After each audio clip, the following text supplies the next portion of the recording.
Help me reach 6,000 subscribers. Please support the video by hitting the like button and telling me your thoughts in the comments. I read every single one. Thank you. I never imagined an office party could make me feel like a stranger in my own life. My name is Ethan Carter, I'm 38, and for most of my adult years, I've been the type of man who keeps to himself, works hard, and avoids unnecessary drama. I built my own company from the ground up a decade ago, and it has grown far beyond anything I once pictured. My wife Clara has always seemed proud of what I do, or at least that's what I believed. She's charming, clever, social, the kind of person who fills a room with her presence. I've always loved that about her, even if at times it felt like her world and mine ran on different tracks. That Friday night, Clara asked me to come to her office party. I hesitated. Parties have never been my comfort zone. I knew a few of her coworkers in passing, and I'd met her boss Victor Langley on a couple of occasions. Victor was known for being demanding and a little condescending, but I didn't think much of it. I wanted to support Clara. I wanted to show up for her, maybe even loosen up a bit. The room was alive when we stepped in. Crystal glasses chimed, laughter drifted through the open layout, and I felt slightly out of place in my navy suit. Clara looked flawless as always, her smile effortless. She was already chatting with a group of colleagues, while I hovered near the buffet, sipping sparkling water and trying not to feel invisible. That's when I saw him, Victor. He leaned against the bar, whiskey in hand, laughing at something a younger employee had said. When his gaze shifted to me, the look was quick, nearly hidden, but sharp enough that I felt it. Arrogant. Dismissive. The kind of expression that wordlessly tells you you're out of place. Ethan, right? He said, walking over with that swagger he wore like a suit. Clara mentioned you'd be here. Must be interesting being around her sometimes. His tone was polite, but the smirk ruined any pretense. I forced a smile. Good to see you, Victor. Oh, don't misunderstand, he added, leaning in, lowering his voice so no one else would hear. I appreciate hard work. Really. But let's be honest, you're not exactly running the show, are you? From the way Clara talks, she handles a lot. I figured you were more behind the scenes. He chuckled. A smug, satisfied sound, like I was little more than a footnote in his employee's life. I froze for a second. My instinct was to say something sharp, but I held it back. Instead, I smiled, nodded, and walked away. I told myself it wasn't worth it. That I should be polite. That a good husband doesn't start problems. Let his wife shine. Stay in the background. Clara appeared beside me, her fingers brushing my hand. Ethan, are you all right? She whispered, concern tightening her brow. I shrugged, not wanting to ruin the night. I'm fine. Just warm in here. But inside, something had clicked out of place. Every lingering glance Victor gave me, every subtle jab. It all built up quietly like a pressure valve tightening. I kept thinking, this man doesn't know me. He has no idea what I do, what I've built. He doesn't know that, indirectly, I'm the reason his paycheck even exists. He knows nothing. The party moved on.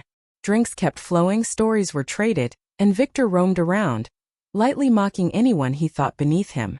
I stayed close to Clara, listening, nodding, keeping a steady exterior while my mind ran in circles. I could see it clearly. He had absolutely no idea who he was talking to, and the ignorance was almost amusing. Then came the moment that made my jaw clench. Victor, trying to entertain a small group, said loudly, loud enough that I couldn't miss it. I have to admit, Clara has great taste in men. Ethan, right? I mean, she's brilliant and you support her nicely. That's cute. Cute. The word echoed in my mind, sharp and belittling. I felt heat surge through my ears. Not the kind of anger that erupts, but the controlled kind that vibrates silently beneath the skin. The room blurred for a second. Clara laughed awkwardly, glancing at me, confusion flickering in her expression. I nodded politely, murmured something non-committal, and stepped out to the balcony. I needed air. I needed distance. I needed to remind myself. Not here. Not now. I leaned against the railing, staring at the city lights, thinking about the countless hours I'd poured into my company. The employees, the clients, the meetings, the sacrifices. The weekends I gave up, the friendships I let fade, the nights I worked through.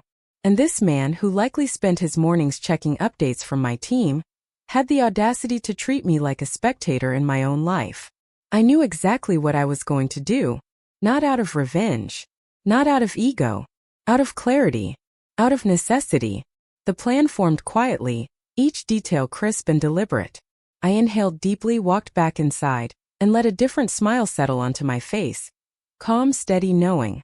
Something none of them could read. I returned to the center of the room, routine chatter swirling around me.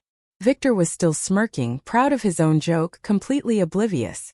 Clara was chatting with coworkers, glancing at me every so often with a worried softness. I let her continue while I drifted closer to Victor. Victor, I was just thinking, I said, my voice even and intentional, about how easy it is to misjudge people based on a single glance.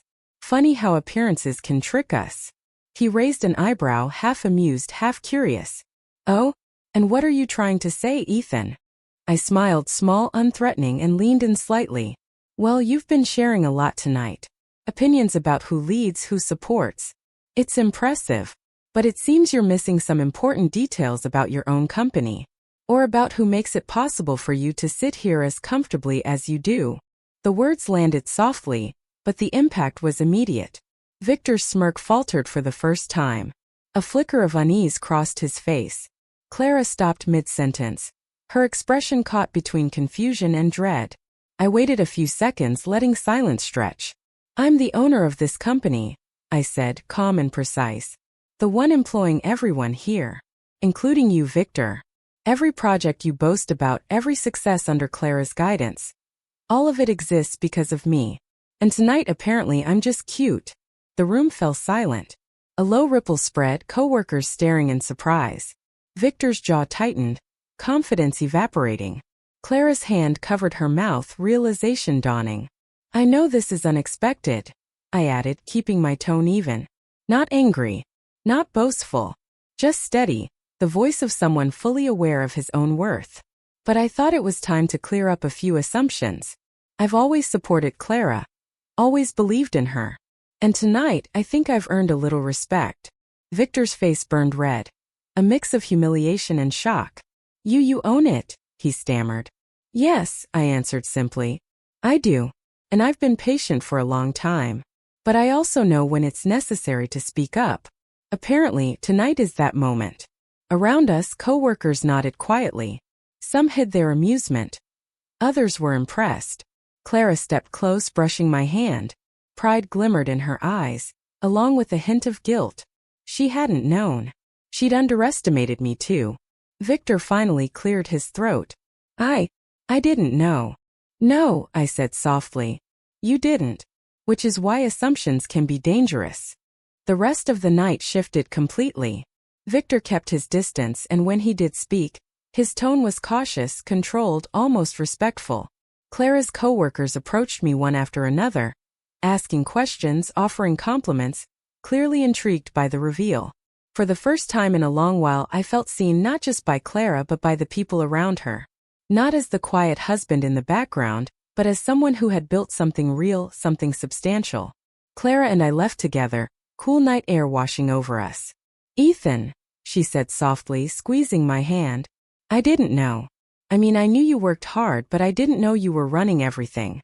I've always kept things simple, I said with a faint smile. I never needed the recognition. I just wanted us to be secure. I didn't want the spotlight. But tonight it felt good.